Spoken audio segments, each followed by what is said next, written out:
name is Paige. Welcome to my channel. If you came from yesterday's video, welcome back. If you are new to this video and don't know what I'm talking about, I am trying to put out 5 Clear My Shelves videos for this week. Clear My Shelves is a series that I'm doing trying to clear this TBR shelf and get it hopefully under 80 by the end of the year. And so this is video number 2 of this week, and we are reading the books that have been on my TBR the longest. This video I think took me the longest to film.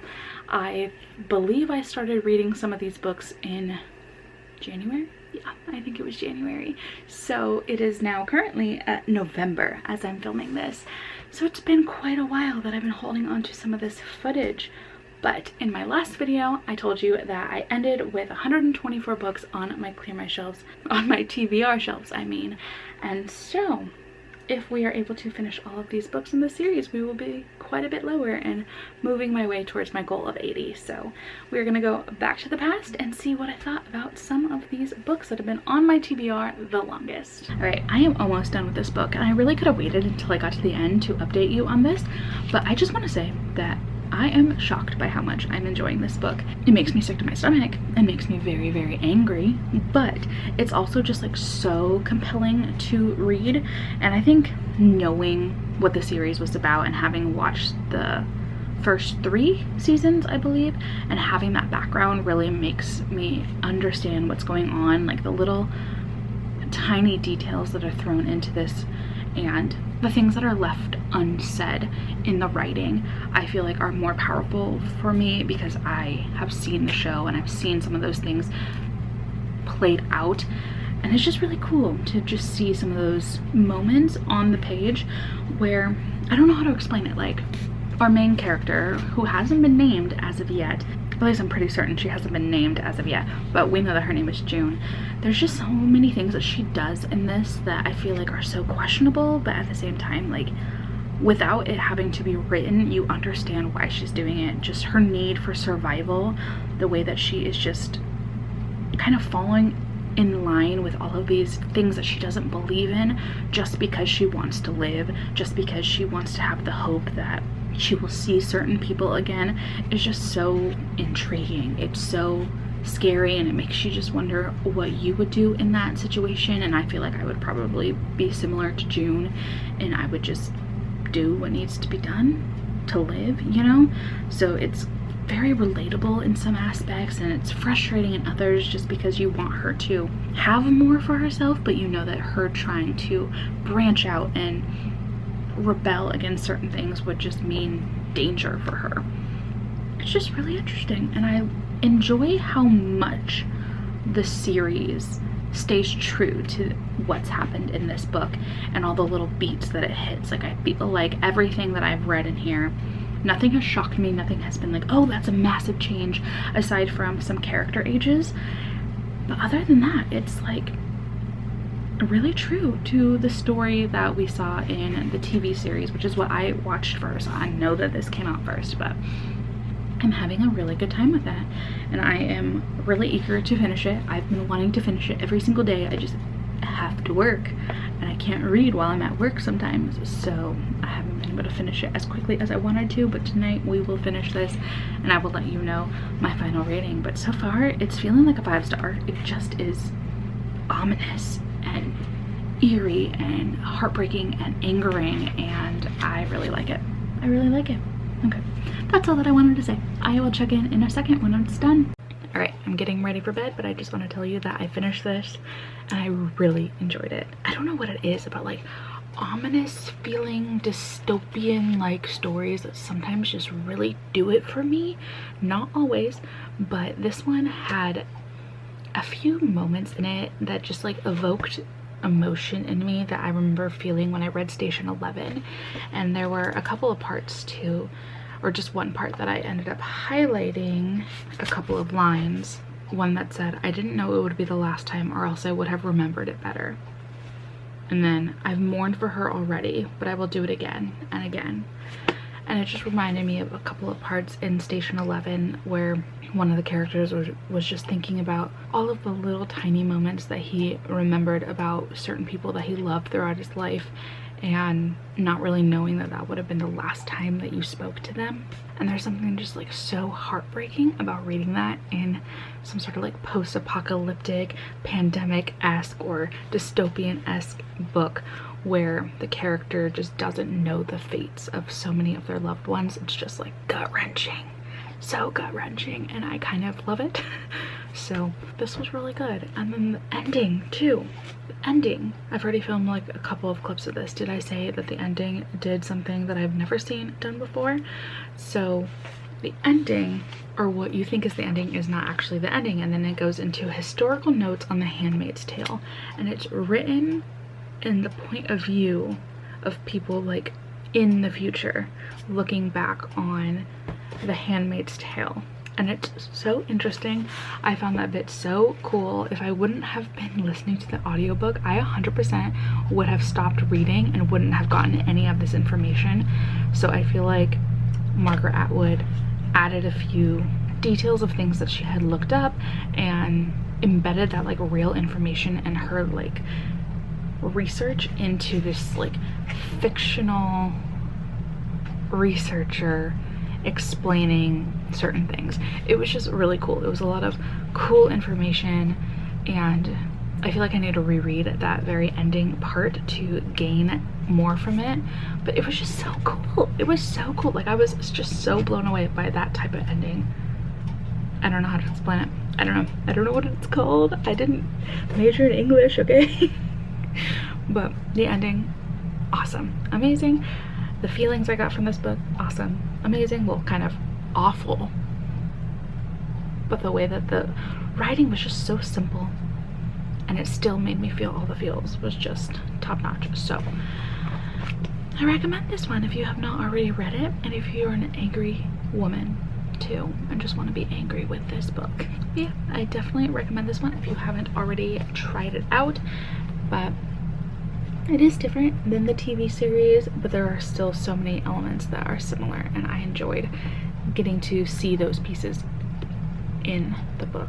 And I like that the TV series kind of expands on some of the things towards the end that we are uncertain of. So it was just a good time all around. I am glad that I read this one, and I've been putting it off for so long, and it ended up being a 5-star. Oh, that just goes to show sometimes you don't know your own taste, right? Okay, I feel like I've been rambling. I don't know if any of that made sense. I might be refilming some of that tomorrow when I'm more coherent, but I need to go to bed. So good night. I will see you in my next book for this vlog. This was so good. Oh my god, this was so good. What is going on with this vlog already? All of these books that I have so far been putting off have been 5 stars. So we are hoping that the next few in this vlog will continue on this path. But this one was just so much fun. I feel like if I read more thrillers, I might not have loved it as much as I did. But I just couldn't figure out where it was going to go. I wasn't really trying to make any theories or figure out who might have done what or what was real and what wasn't real. So in this one, if you haven't heard about it, it is about a woman named Maggie, and her father was a New York best-selling author who wrote a book about their time in this mansion that they had owned for only a couple of weeks before they fled and left everything behind and never returned to the mansion. And so we are getting pieces of the book and her father's recounting of all of these things that were happening, and then also Maggie being back at this mansion and having strange things happening to her, and we're trying to figure out like what was actually real, and was it her father's recounting that was real, or is Maggie kind of solving things that might have actually happened and her father was just mistaken the whole time. So it was just so cool the entire time. I loved getting that like book within a book and seeing what was going on. Like it was super spooky, and then seeing what was happening with her in the present day and her just not wanting to believe her father but also wanting to believe her father because she loved him so much. So it was just super interesting. The ending wasn't the greatest thing I've ever read, but it kept tossing me back and forth between thinking one thing and believing one person, and then thinking, oh no, it had to be this, it had to be this, and then going back to another theory. And so I just liked not knowing what it was going to do at the very, very end. So I enjoyed it a lot. I will definitely recommend this to anyone who wants to read something spooky. My camera cut off mid-sentence, but I think I was saying, if you are looking for something spooky and you don't want it to be overly scary, there's nothing really gory in this one at all, I would recommend it. It's one I think I could have read at night, you know, maybe not alone in a house, but I still could have read it during the nighttime. But yeah, let's see if this next book will be a winner also. I'm crossing my fingers. I'm really hoping that we're just gonna have like a wonderful reading vlog. All right, let's see what the next one is. So unfortunately, we did not get another 5-star, but I would give this probably 3.5, 4 stars. It was fine. I can't say that it did anything amazing for me, but it was just super interesting to read along with this one and get in the point of view of both of the characters. So in this one we have Amira, who is the babysitter to a young girl named Briar, and the young girl's mother is named Alix. And one day when Amira is at the grocery store late at night with Briar because of an emergency at Alix's house, the security guard and some other people don't think that Amira is supposed to be with Briar and like threaten to call the cops on her. And so that creates a little bit of a drama and somebody records it, but Amira says like, not a big deal, don't post this anywhere, like that could kind of ruin my chances of getting jobs and stuff, so she lets it slide.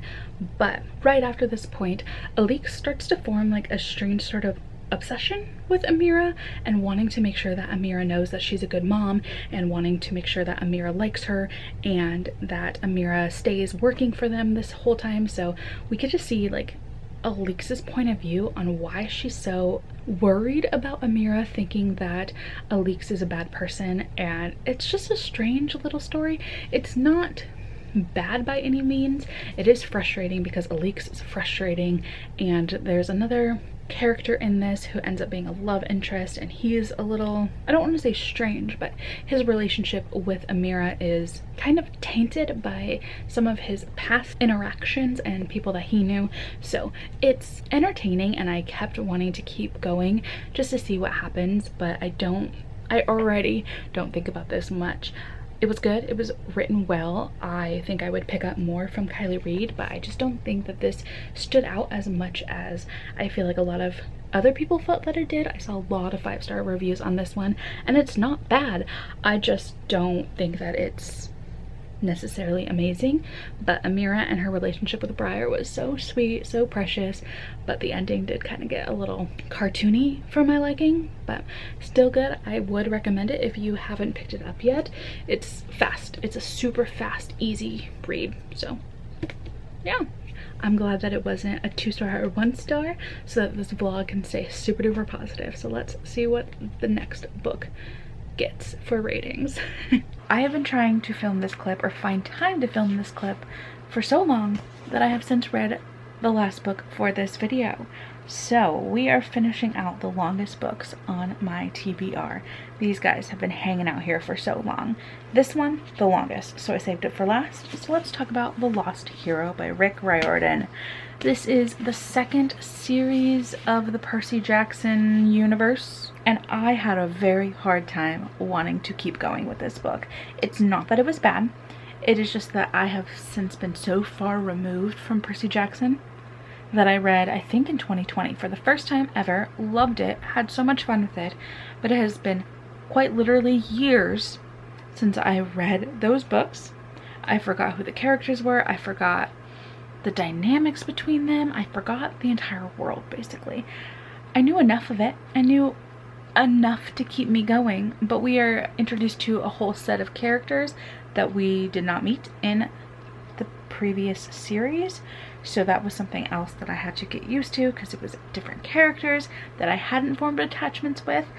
And there were some different rules in this one too, and that was strange. So I felt like I was trying to fill in plot holes that my brain was coming up with, not sure if they were actually plot holes or not. I don't really know. All I know is it was a struggle for me to want to finish this book, but I know that I will continue on with the series. It just might take me quite a bit longer than I thought it would to want to pick up the rest of it. For anyone who doesn't know what this book is about, we meet a new main character named Jason, and he is kind of plopped into a situation where he has no idea where he comes from, why he's there, but everyone around him seems to know exactly who he is and claims that they've been friends with him for like a year or more, and he's not convinced that they actually do know him because all of his memories are gone. But he is kind of thrown into a very similar situation as Percy Jackson in book 1 of the original series, where monsters show up. He finds out that he is a half-blood, and the story starts from there, really. Intriguing. Felt very similar to the original series, but I didn't love these characters as much. I didn't hate them, and I didn't love how this book kind of portrayed Annabeth. I don't know. She just felt a little bit different to me because she does show up in this book and she just felt different. So I don't know if I loved that, but the ending of this book made me want to figure out what's going to happen in the next books. It's just not at the top of my priorities. So that's where I am with The Lost Hero. I think I gave it, did I give it 3 stars or 4 stars? I don't really remember at this point. Like I said, it's been a while since I have finished this book and been able to film this. So will I continue on? Probably, because I own the next 4 books in this series, so it might just take me a little bit of time. Now, that leaves us with The Vanishing Half by Britt Bennett. This one, it's good. It's good. I don't think I gave it 5 stars. Okay, it looks like I gave this one 4 stars, and I feel like that is pretty fair. I really enjoyed this. It was written in a way that I don't know why it reminded me of the writing of The Seven Husbands of Evelyn Hugo. Like, it just had that tone to it that I really love. And so I just kept wanting to keep reading because I was so hooked by the writing. And I liked the premise of this. I liked how it was told. So this is about 2 twin sisters who kind of want to escape the small town that they grow up in, so they run away, and things happen and they have to go off into separate directions of their lives, and one of them decides to live as white passing and one of them decides to not live as white passing, and we see one of their stories first and then we kind of come back and see the other story, and it was really cool. I liked seeing the choices that they made. I liked seeing where they ended up. I liked seeing how things connected. That was nice. I didn't love the ending of it, even though I feel like it was very purposeful how it was ended. I personally didn't enjoy how kind of abrupt the ending felt and unresolved that it felt, even though I do think it being unresolved was the purpose. So that is just probably me not being like a literary person. Was never an English major or anything like that. We're just gonna chalk it down to that. But I did like this story a lot. I cared about the characters. I liked one sister more than the other, and I see why everyone liked it. I really do. I thought it was very readable. I thought it was intriguing. It kept my attention. I think I read it in one sitting. It was just good. So, should I have waited 3 years to pick it up? No, I should have read it when everyone else was also reading it, so I would have had a bunch of people to talk to about it and hear their thoughts and hear their breakdowns of what they saw, what they learned, how they analyzed it. You know, that would have been a fun conversation to have with people. So I enjoyed it, and I'm happy that this video ended up on a positive note. Like, did we really have any losses? I don't think we did. So we're just gonna go ahead and do a recap of all of the books that I read for this, and then let you know how much is left on my physical TBR. And we did it, and it was such good results. I am kind of upset that I've been sitting on these books for so long because I still really love them. This backwards book, by the way, is my placeholder for Home Before Dark because I don't have a physical copy of it yet. I don't know why. I thought I did. But looking at these, I would say The Handmaid's Tale is sticking out to me the most. Like, it still like lingers in the back of my mind, and maybe that's because I watched the TV show too. I really did love Home Before Dark, but I believe I did read that in January, maybe February, and I do not remember a lot of the plot of it, but I do remember really, really liking it. Such a Fun Age does stick in my mind, and I only read it a couple of months ago though. It was fun. It wasn't my favorite of this Clear My Shelves video, but it was very good. The Lost Hero, I'm still a little bit torn if I do want to continue on with the series. I do enjoy the Percy Jackson world, so I do see myself trying to read the next books in these series, but it is not top priority. And The Vanishing Half was very good. Again, not my favorite of this video, but still a very good one, and I do highly recommend basically all of these. They were all very good. I had a really fun time with every single one of them, and we can now talk numbers. So since we were at 124 last time, and I have since read 5, we are down to 119 books on my physical TBR. So it is still moving in the correct direction, and I am so happy about it. But I have a couple more videos to film intros and outros out of, so I'm not going to stick around very long and chit chat with you on this one because we have exciting things coming up this week. So hopefully you'll check in tomorrow and see what video I put out then and which books I read for that and how I felt about all of those books. So, sneak peek, I think they're all gay. But anyway, I will let you go and see you in tomorrow's video. Thank you so much for watching. Goodbye.